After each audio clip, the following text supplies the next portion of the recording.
여러분 안녕하십니까. 대노기입니다. 2024년 4월 10일 22대 국회의원 총선거. 여기에 대한민국 투표권을 가지고 있는 총투표자, 그리고 사전투표에 참여했던 사람, 그리고 본투표에 참여했던 사람 숫자를 계산해 보니까 통계학적으로 안 맞더라 이겁니다. 자, 윤성남 박사님 모시고 그 내용을 알아보도록 하겠습니다. 윤 박사님 출연해 주셔서 감사합니다. 자, 말씀해 주세요. 먼저 우리가 2016년도 제20대 총선거, 2020년도 제21대 총선거, 이번에 실시한 2024년도 제22대 총선거에 대한 총 선거인수, 투표자 수, 사전투표자 수, 당일 선거인수를, 투표자 수를 비교하면 상당히 문제점이 있다는 것을 쉽게 알 수 있습니다. 네, 이건 통계학적인 내용입니다. 네, 그러면 2016년도 4월 13일 제20대 총 선거인수는 몇 명인가를 보게 되면은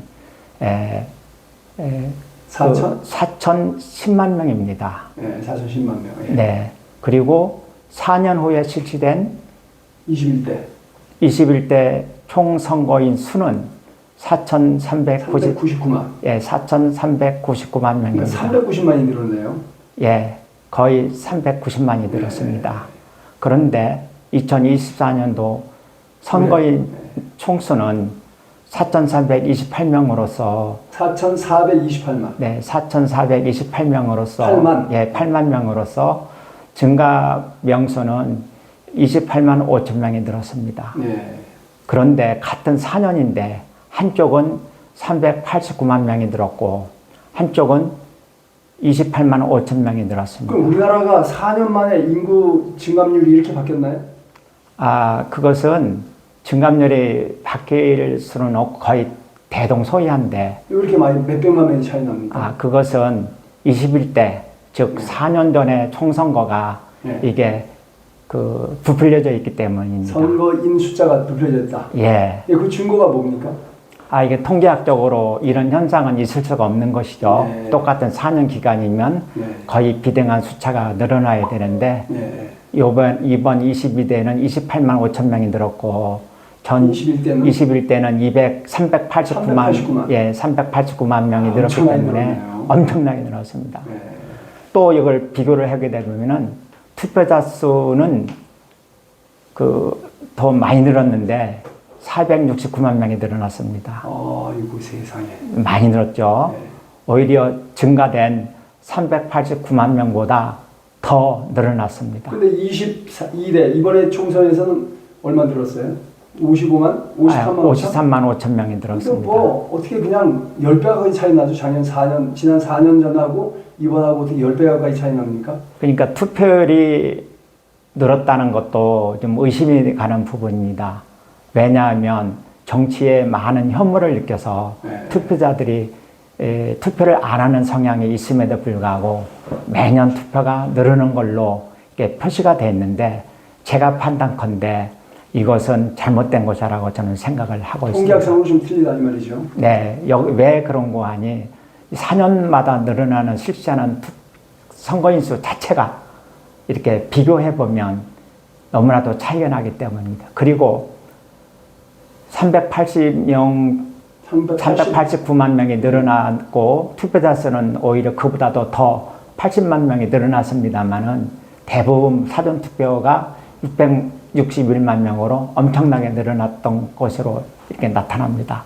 이것은 사전투표 수를 늘려서 어느 당에 이것을 도해줬다고 저는 생각하는 것입니다. 네, 그래서 이 표에서 이런 문제점이 발견할 수 있습니다. 다음 표 한번 보겠습니다. 네.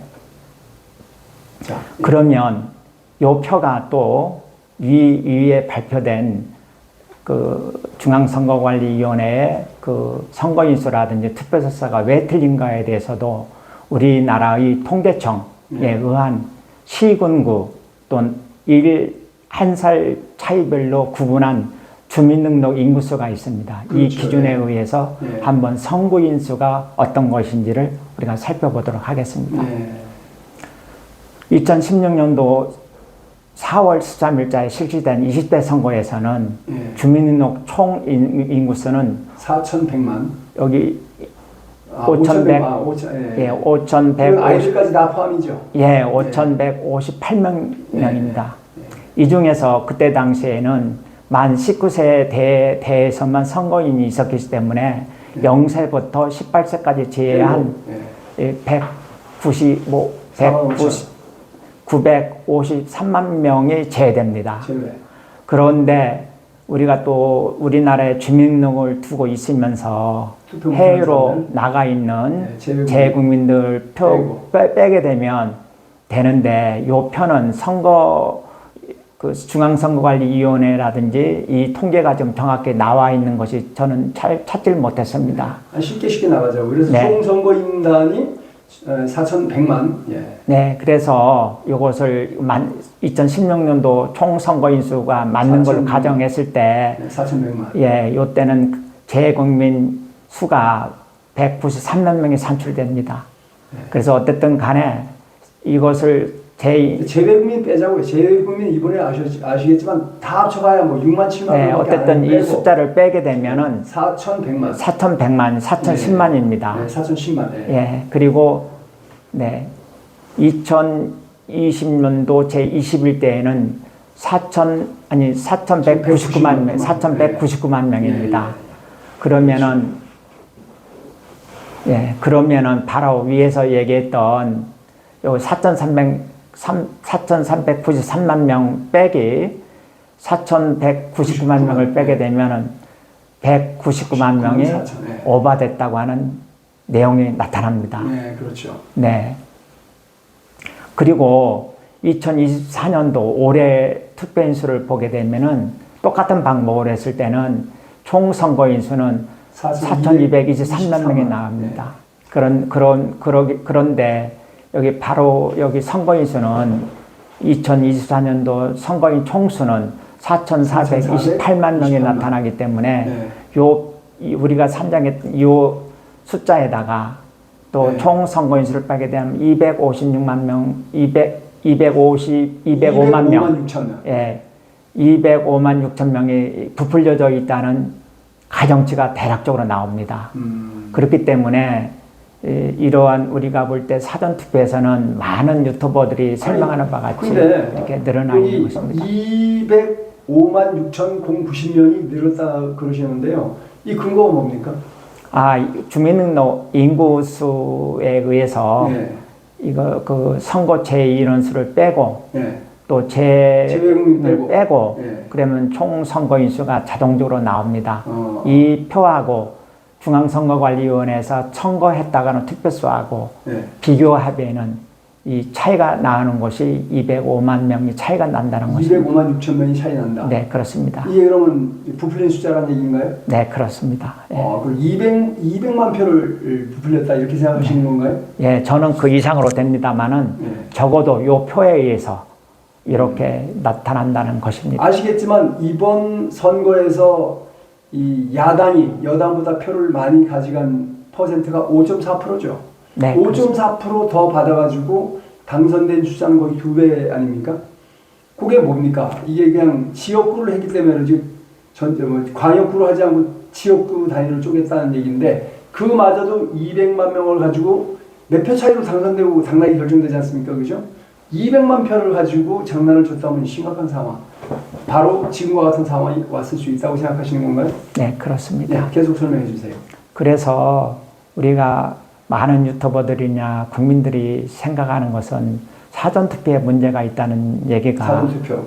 그게 틀린 얘기가 아니라는 생각을 갖고 그래서 제가 우리 통계학적으로 이렇게 제가 이런 주장을 하게 됐던 거고 근데 본투표하고 사전투표하고 그 편차가 오차가 상당히 납니다.